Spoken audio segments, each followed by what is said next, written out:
After 275,000 miles, it's time to do the rear shocks on this beauty. Let's dive right in and let me show you how to do this.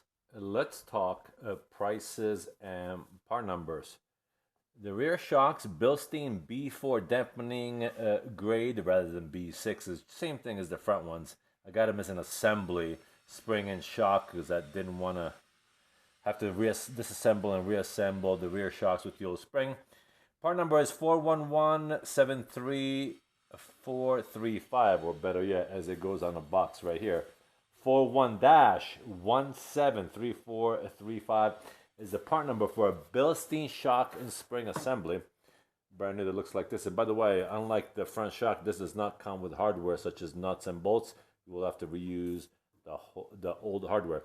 And like I said, we're also replacing the rear stabilizer bar link rods that connect to the lower wishbone. The part number on the bus is TC2609. But on Auto House AZ, where I bought this stuff, the part number 4 is 1633200032. Alright guys, let's move on to next. Removing the tires and disassembling and creating space for this job. Oh, also, prices while we're at it. It's about $11 per piece on rear stabilizer bar link rods, and the shocks spring assembly Bilstein B4's is $356 a unit.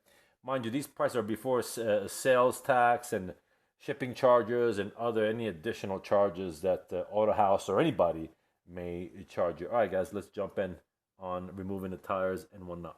The tools you're going to need to do this job fast and do it right are several, but you can do with a lot of these things if, I mean, obviously you can't, because this can get expensive in terms of tooling, but there's going to be basic tools here, and there's going to be more advanced tools that you're going to need to do the job fast and to do it right.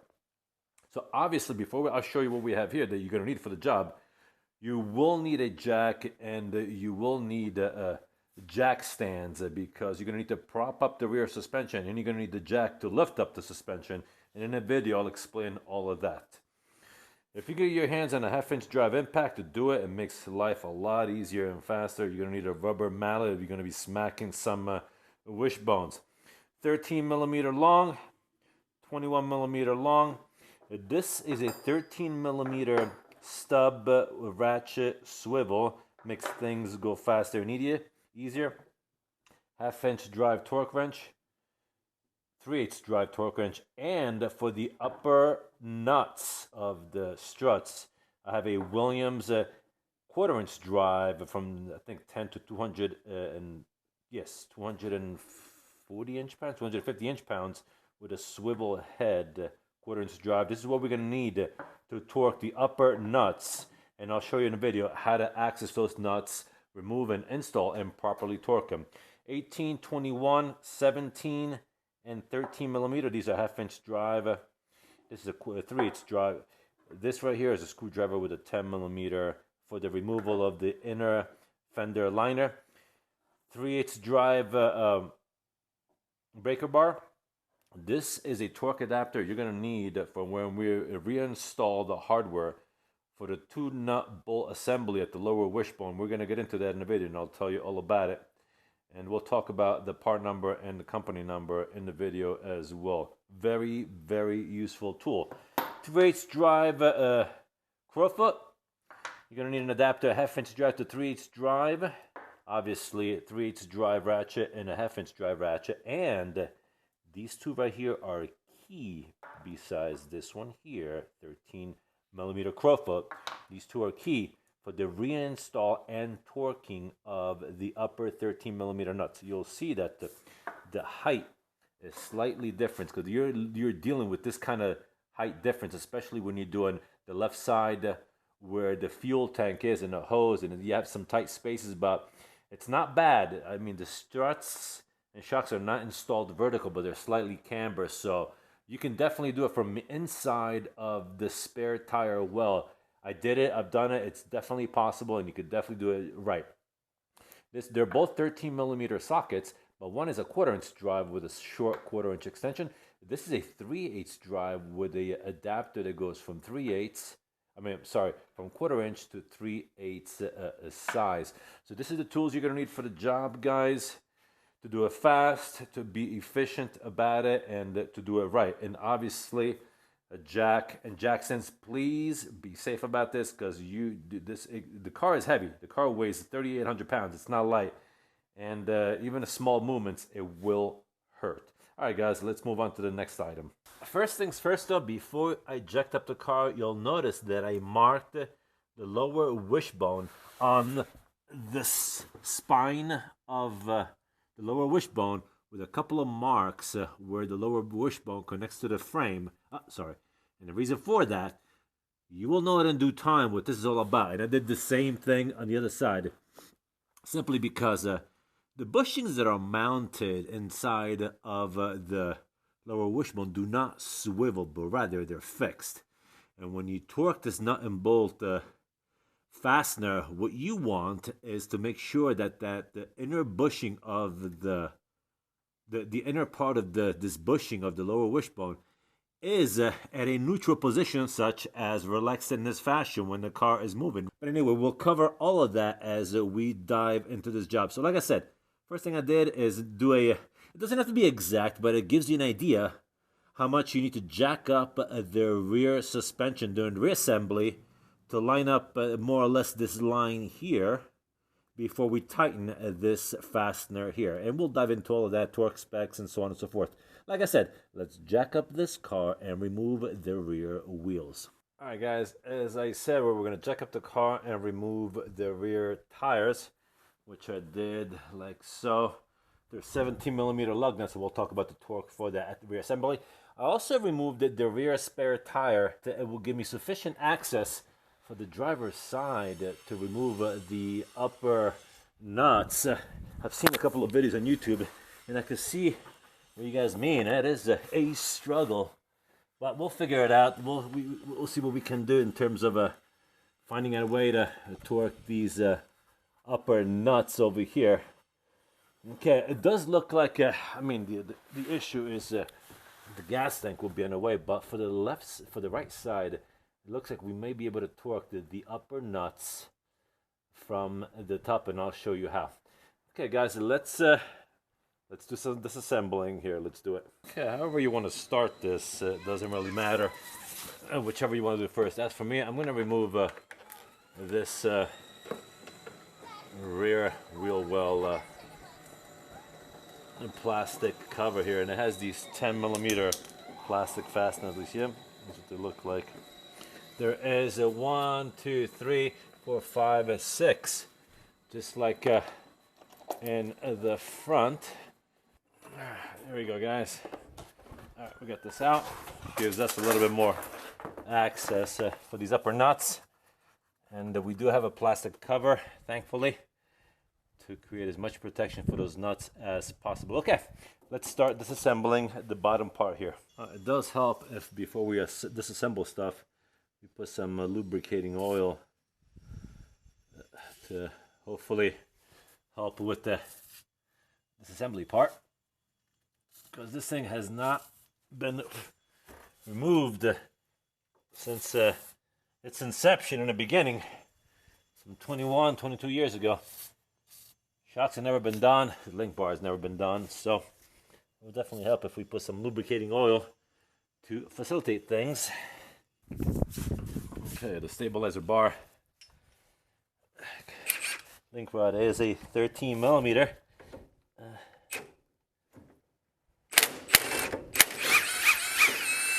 I gotta tell you guys, if you have an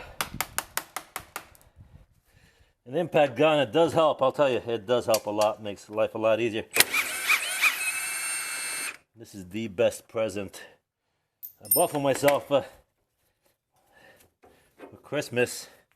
Sure makes life a whole lot easier, let me tell you.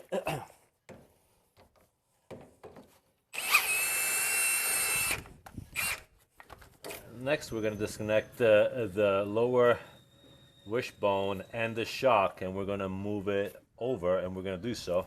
We're going to raise the suspension a little bit just to relieve some tension. And as always, guys, by God, be safe. be safe when you work on these cars. Use the jack stands, because these machines are heavy as it is. This car weighs what, 4,800 pounds or some crazy number like that. The last thing you need to do is hurt yourself and be unsafe. I've seen some people do this very job with just cinder blocks and brakes, or just a jack. Guys, be careful, man. This is a dangerous work as it is. You don't need to make it any more dangerous than it is. All right, so bottom shock. I gotta tell you, man, impacts. All right, bottom nut is off. Let's go ahead and do the. Let me grab a wrench. I think it's a 21 millimeter. Okay, we're not gonna break torque on the lower wishbone. However, I've decided that after I break torque and remove the nut, which sits on the inside, what I'm gonna do is actually keep the lower wishbone connected, because I actually wanna undo the shock on top first, so that when I lower the wishbone, the shock comes with it.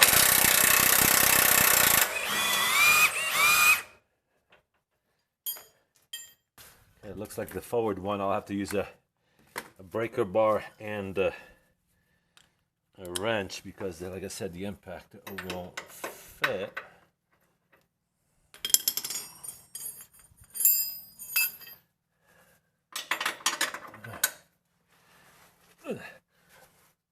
Oh,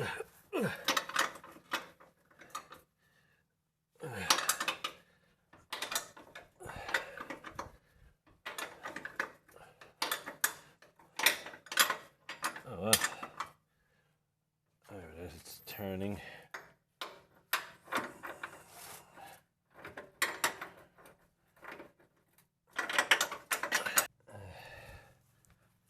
Now, I did say that I was going to leave the wishbone hardware in, but I took it out and I did put a jack under it. There's no really any force on it, just to keep this prop up.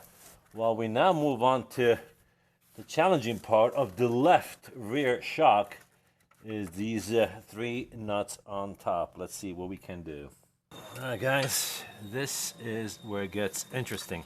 There's a plastic cover up here. Hopefully I'll be able to pop it out with a flathead screwdriver. And under it, there are the 3 nuts that hold the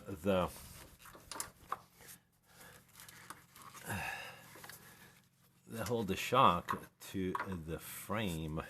I gotta tell you though, whoever designed this, I want to shake his hand. Because whatever he was thinking, or maybe he wasn't, I don't know, maybe he wasn't thinking. There we go. Looks like we get it off. Now, the funny thing, this will be good practice, because in the very near future, I will be removing the shock again, because I am doing the front and rear ball joints on this upper and lower ball joints on this car. And in order to remove the upper ball joint, which is right here, this does not separate from the upper wishbone. And in order to do the upper ball joint in the rear, I have to replace the wishbone. And in order to replace the wishbone, this bolt right here, the nut is on the outside, the bolt is on the inside. And to remove the bolt, guess what? The shock is going to have to come off again. So, we better get good at this now, because this is coming off again. If I can only take this cup off, which is proven to be a rather... I'm having a wow moment. Wow, there it is. I haven't even gotten to the nuts yet. I'm just trying to remove the lid. There it is. I am thankful that this thing is on there, because if it wasn't on there, it could be a problem. Okay, from here on out, guys, I can't really show you much because I can't really fit a camera in there.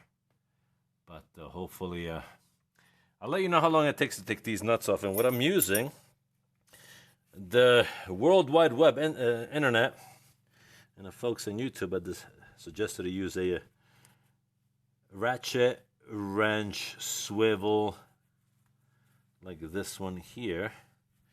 And I'm going to use a regular wrench as well. And the reason for it is because, yeah, we could take it off, and we will take it off. But this has got to get torqued back on. And I think I have an idea of how I'm going to torque this back on, and I'm going to show you guys. Okay, this is what I'm going to cut you off. And I'm just going to remove these nuts, and I'll let you know how long it takes. All right, guys, I'm having a moment I want to share with you. As you know, the way, well, you may not know this, but the way this shock is oriented is there's one stud in the middle, outboard, and two studs inboard, front and back. You can access, well, I was able to access the nut, the 13 millimeter nut that's outboard with this wrench here, and it was actually pretty good. And I want to share this with you. And so was I able to remove the aft 13 millimeter nut that sits in the back. But for the forward one, I was having a hard time with this wrench, and I noticed that it was pretty easy to do it from here. See that breaker bar? That's a 3/8 breaker bar, and I don't know if you can see let me see if I can get in there and show you with the lighting. You see where it goes on the, see the socket? See the socket right there? And the breaker bar on top? The forward one, I noticed through unfortunately, you will have to take the spare tire out to make this happen, because you're just going to have to. But with the breaker bar and the 3/8 socket, I mean a 13 millimeter socket with a 3/8 drive, you'll actually be able to remove this last nut. Let me see if I can prop it up for you so you can actually witness this. There we go, guys. This is the last nut. Hopefully you get to see what I'm talking about here. See it? With the breaker bar, this one goes pretty easy back here. You're gonna have to go over the fuel tank, but I mean, I can see the nut from back here, and it actually goes pretty easy. Like I said, to make this happen, guys, you will have to drop the spare tire. Well, guys, I have great news. Turns out it only took about a half hour to break torque on the 3 nuts. Mind you, though, mine were not rusted, and this cover was on it.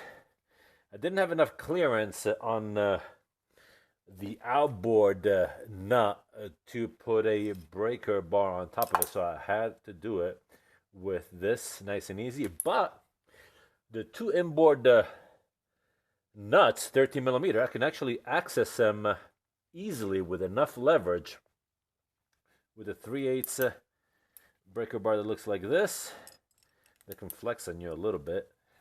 They can flex on you a little bit like this, and a 13 millimeter socket, and right through back here, guys, right through here, I can get on top, and you can actually see them and you can feel them. So now the 3 nuts are loose, and we should be able to drop this baby. So let's see what we can do here. All this assembly should be able to come down. There it is. It's coming down, guys. Coming down. Oh, a little too fast there. I'm not trying to drop this and hurt myself.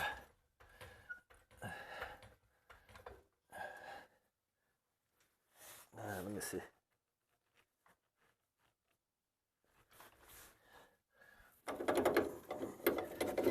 This. All right, guys. The shock is officially out. It wasn't that bad. Honestly, it wasn't that bad. I've seen some videos that rather scary. How people were going about removing this shock, and man, some of them were just using cinder blocks and wood, and another guy just a jack, and scary stuff. Guys, be safe, man. This thing is already heavy as it is. You don't need to be hurting yourself anymore than you have to. And this is what I was talking about right here. See it? The outboard one right here, because this only goes in one way. I was able to do it only with this right here, but the inboard ones, you could do it with this, and we might even be able to torque it. So let's see how that goes. Now that we got the shock out, man, this thing looks old, but the spring is not broken, no. This thing is super rusty, though. Man. Whew. All right, guys, let's install the new one. Let's make it happen. We have the new Bilstein B4 shock. Like I said, it only goes in one way. This thing is gonna go 2 studs inboard, 1 stud outboard. And while I was removing the shock, I noticed that, look what I found. The original shocks from Mercedes were KYB shocks. All right, so let's put this new one in. Ooh.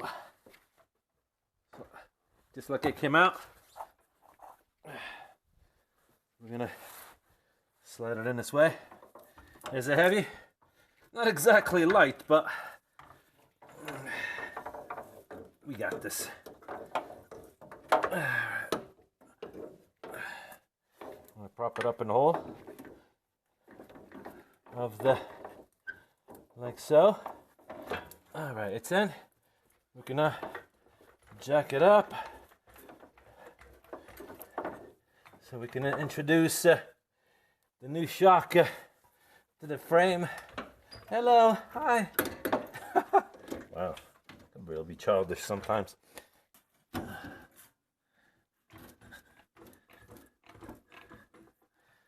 right, and it is in. We're gonna put the nuts on top.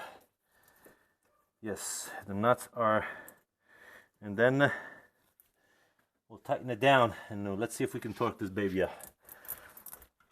Here, guys, I figure a video a little bit to give you an idea of how fast it goes, the tightening on top of the 2 nuts. And this with the breaker bar, which also tells me that we should be able to stick a torque wrench in there, at least for these 2 nuts. The torque is pretty low, so it shouldn't be too bad. So far, taking these 3 nuts out took about a half hour. Putting them back in. Well, you saw how long it took to put the shock in place. Tightening the nuts. There you go. It's snug. And this one too is snug. However, okay, this one is snug, and I can't quite make it to the top one here. I'm gonna have to use a wrench. Okay, well, at least you guys know what it's like for the 2 inboard ones. For those of you that don't have the stubby wrenches, I'm using a regular wrench right now. See it? 13 millimeter. To get to the outboard one, you can actually pretty easily get to it.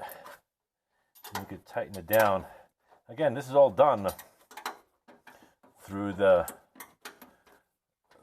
inside rather than the outside with limited space. As you can see, I'm actually tightening it down. And I mean, it does help that this wrench has an angle like that, because mind you, the strut is installed at an angle. It's not straight. So the nuts are also at an angle. So, you know, this is a little bit of a longer reach 13 millimeter wrench from strap-on, or I'm sorry, snap-on. And I sure feel like the guy's got a strap on every time I enter the whatchamacallit, the tool truck. And almost, I can feel it tightening.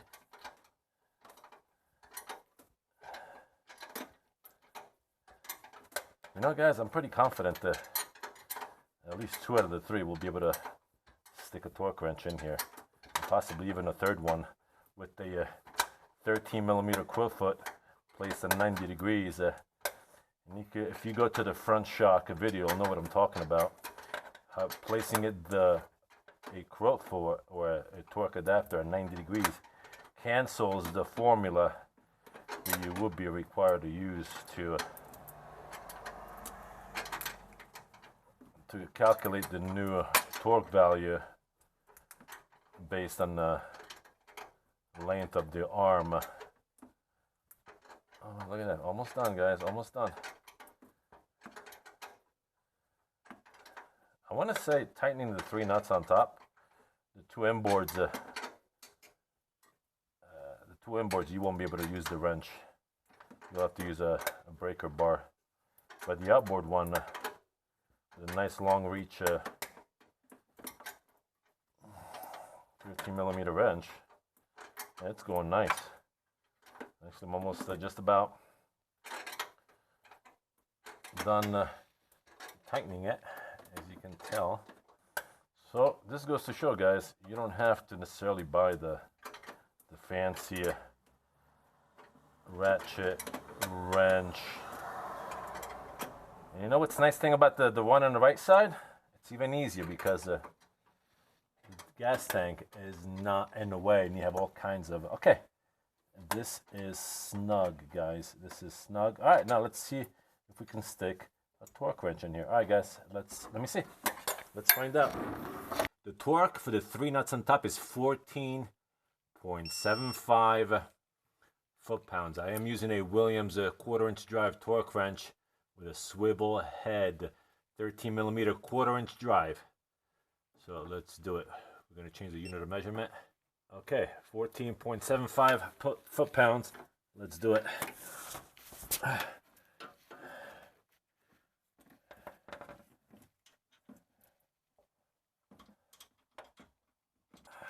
All right, let me get an extension. Stand by. Or a longer socket. All right, guys, let's try it again. This time, I got an extension.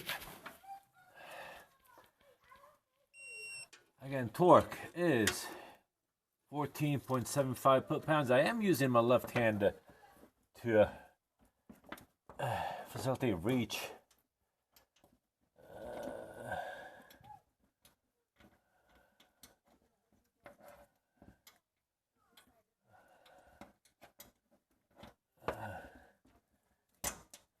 Okay, here we go.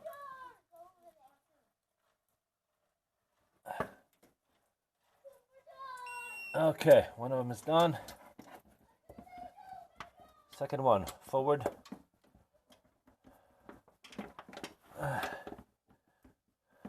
Huh. Imagine that. I guess if it was easy. Alright, we'll have to try something different. We got one done. Okay, a little change I made. I went from a 1/4-inch drive 13mm socket with a small extension to a 13mm socket 3/8 drive with an adapter from a 1/4-inch to 3/8, and let's see if this one will fit instead. Okay, 14.75 foot-pounds. Take 2.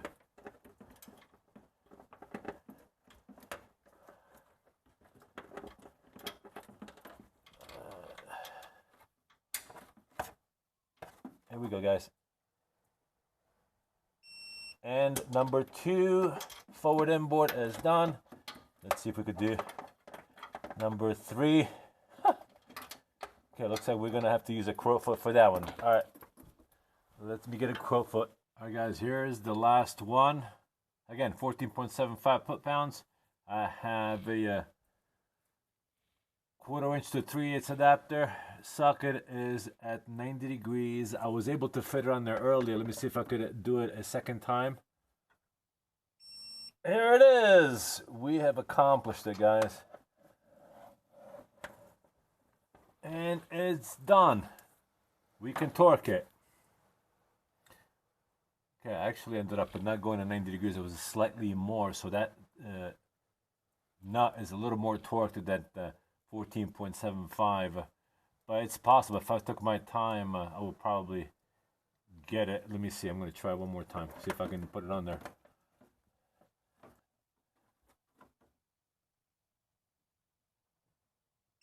Yep, here it is. Instead of all you have to do is turn the socket in the other direction, and it works. It's torqued, guys. It is possible to torque the top. Now let's do the rest. All right, guys, sorry for the change in lighting.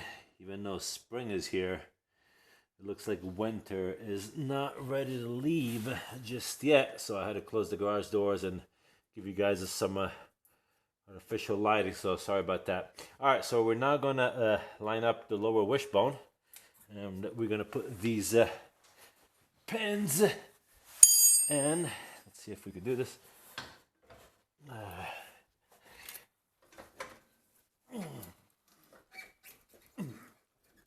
Let me see.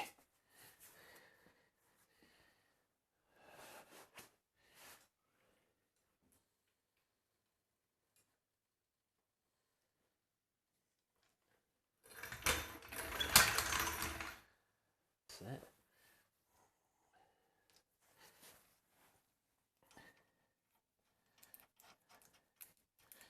Alright, so we just put the nut for the shock in so that we don't have a sudden drop. Let's see if we can do this. Alright, so I guess the best way to do this is not to have a jack under it.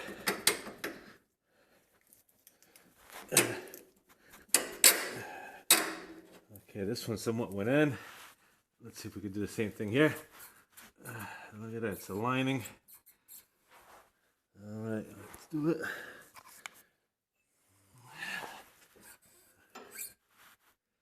Don't have any jack under. There goes the key, but I guess not. Okay, let's see if we can get these nuts through. And then we will have to lift up the suspension to line up the original marks we talked about, or at least to have this upper part horizontal.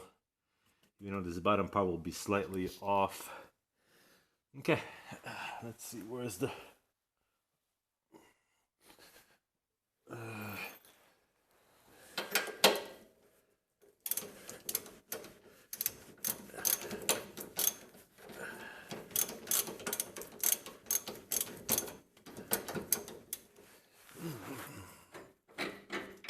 Alright, the forward one went in. Rear one, there it is. The rear one, and also we cannot put the nuts on it.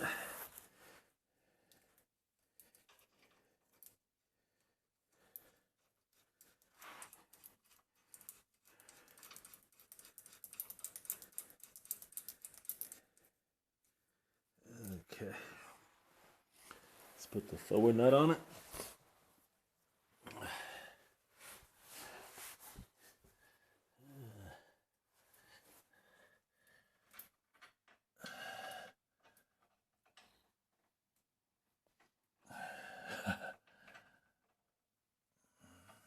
Hey guys, I am super glad I'm getting this job done. For the main reason, it's it needed to get done. For one thing,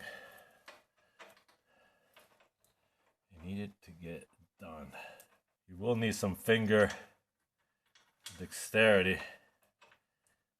Get this, especially this forward one, nut on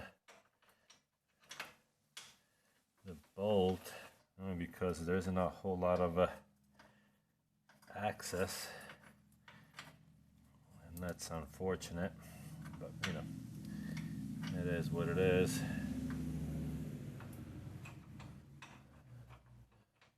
But we're in the business of making it happen, so here it is, it's on. Now, a couple of things before we start torquing this down. Torque rules is what we're going to talk about. Let's go ahead and torque the bottom one first. Alright folks, before I torque the bottom of the shock to the wishbone with a 18mm socket, we're going to go ahead and snug it. The torque on this nut is 62.69 foot-pounds. I'm going to go to 63 foot-pounds. As always, guys, I said it before, I'm going to say it again. Make sure your stuff is properly torqued. Not torqued, properly calibrated. If not, send it to a local calibration shop. Get it calibrated at least once a year. And yeah, oh, wrong direction.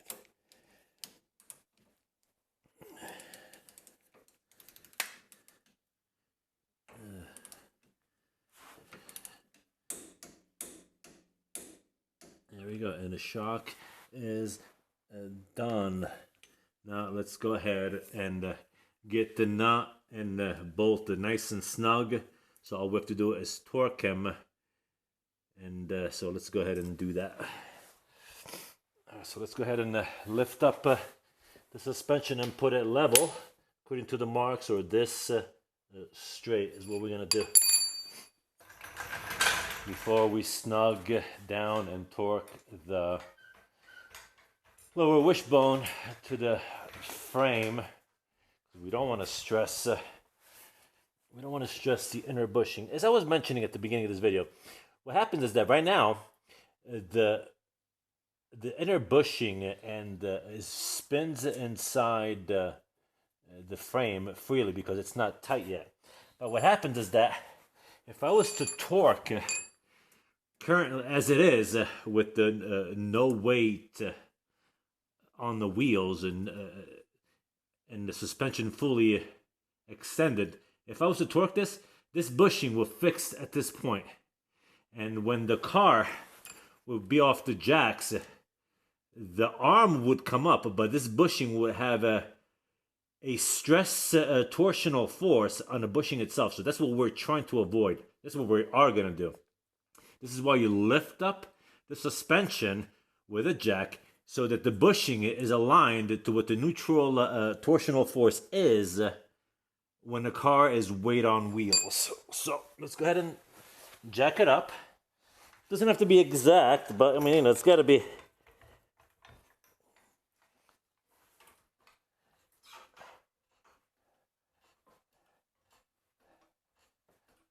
Let's see. We're not quite there yet.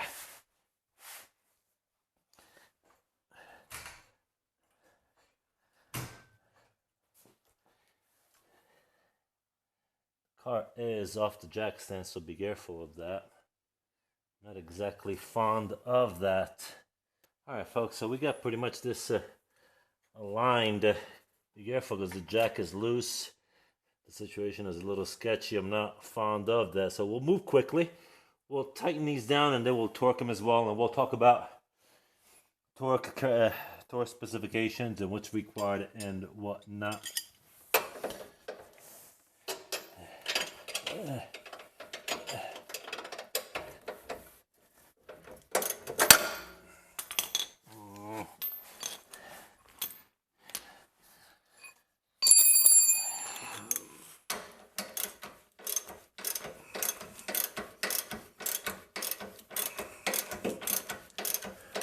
Okay, this is snug. We're going to do the same thing in the back.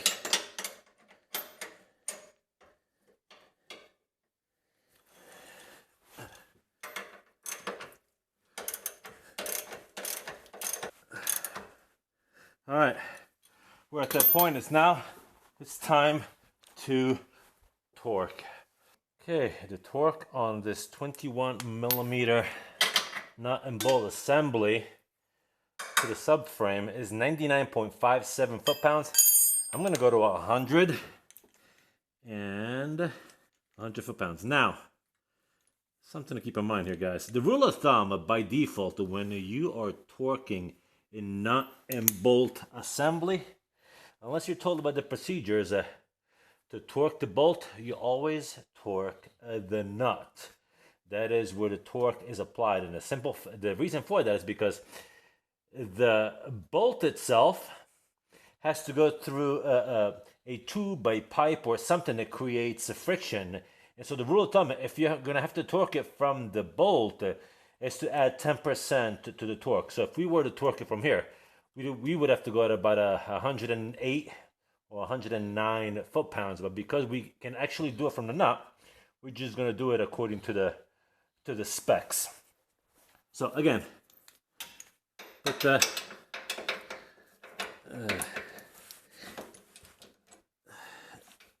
100 foot-pounds. Here we go. See it's spinning.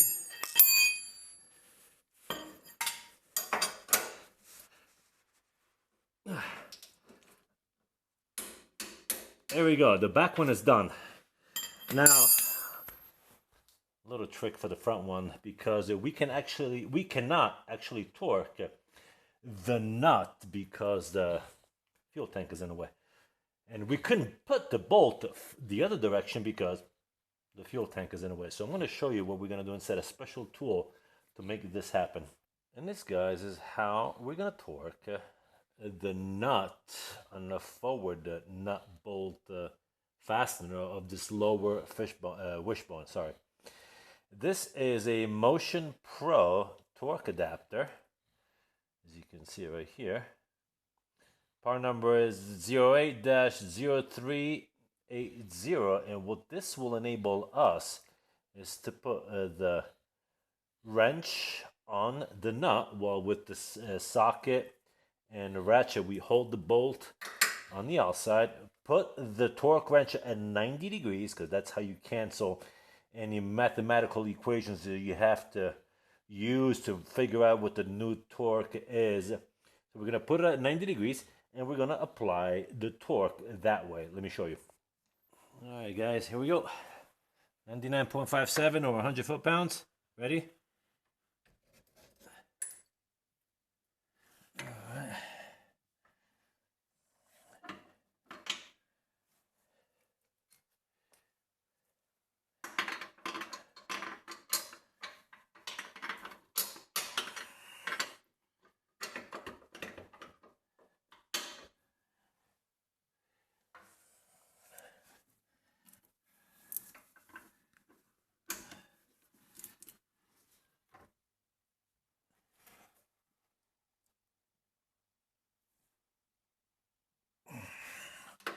One more turn.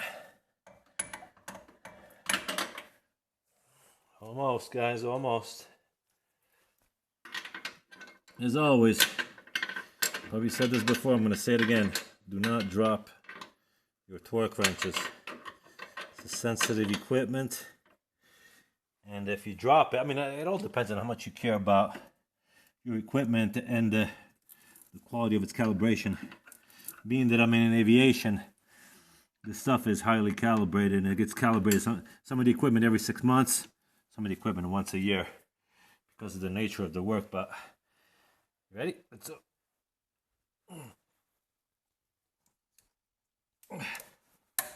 There we go, guys. 100 foot-pounds at the nut. We did it. Like this. Now, mind you, this torque adapter is a 3/8 drive, so you're also going to need a half-inch to a 3/8 drive step down like this. All right, so now we can lower the suspension. Let's do it.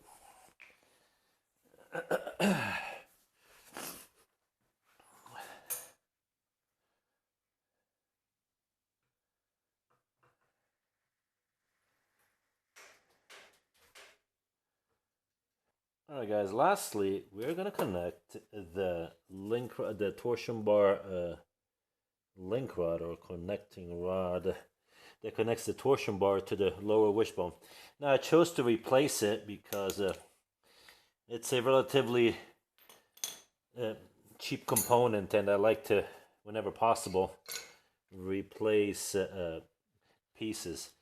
Replace parts such as this one, especially because it's I don't know, they tend to corrode. Although this car, surprisingly, is not that bad when it comes to corrosion, but be that as it may.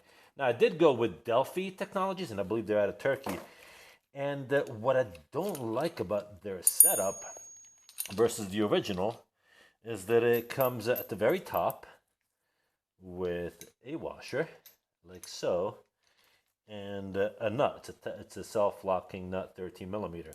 Whereas the original equipment, the original setup, had a nut embedded in the washer, and then it had another nut on top of this. So what I'm going to do, I'm actually going to use the old nut, and then put the new nut, 13 millimeters, on top. And the torque for it is 20.65 foot-pounds. I'm gonna go to 21 foot-pounds. So let's put this baby in. So there's obviously a sequence to this, and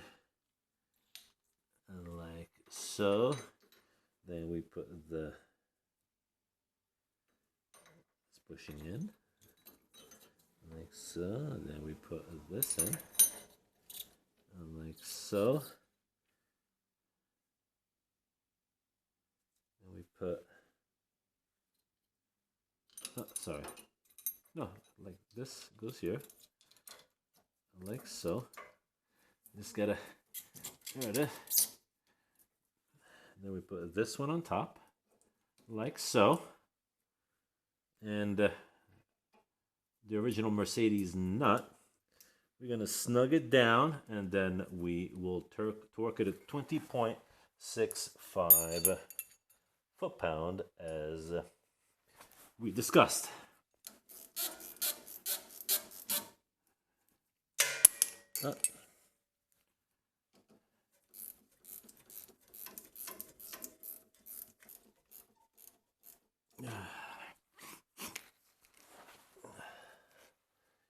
All right, let's grab a torque wrench and a socket. Okay, I did tighten it by hand first, and I got a feeling I actually bottomed out, so I'll put a torque wrench on it. Again, 21 foot-pounds or 20.65 as per specs.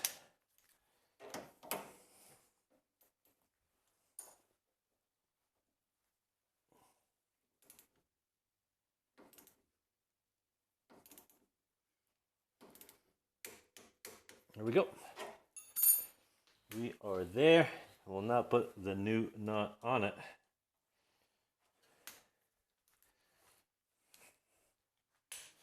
That'll be the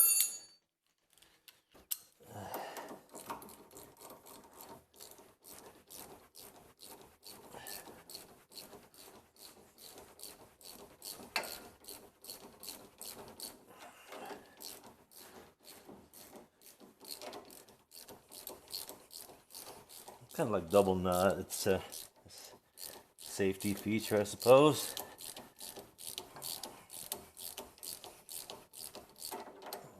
And we are there.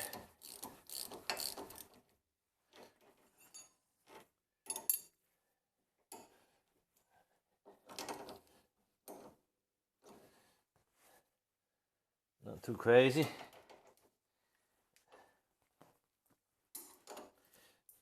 Okay, that's it. It's tight. All right, guys. That's about it. We managed to torque the top, torque the bottom. I always recommend touching with your hands what you did. They tend to have a memory.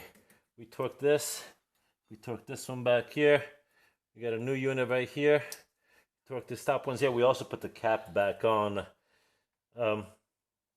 Yes. And that's it. Now we're going to put this fender cover back on with those 10mm plastic fasteners. Nice and easy, nothing crazy, guys. And then we'll put the wheel back on at 110 foot-pounds. And the left side is done, guys. What we did on the left side, you're going to do on the right side. The only difference, it's actually a lot easier on the right side than it is on the left side. As always, guys, I hope this video was of help to you. And we will see you on the next one. Take care.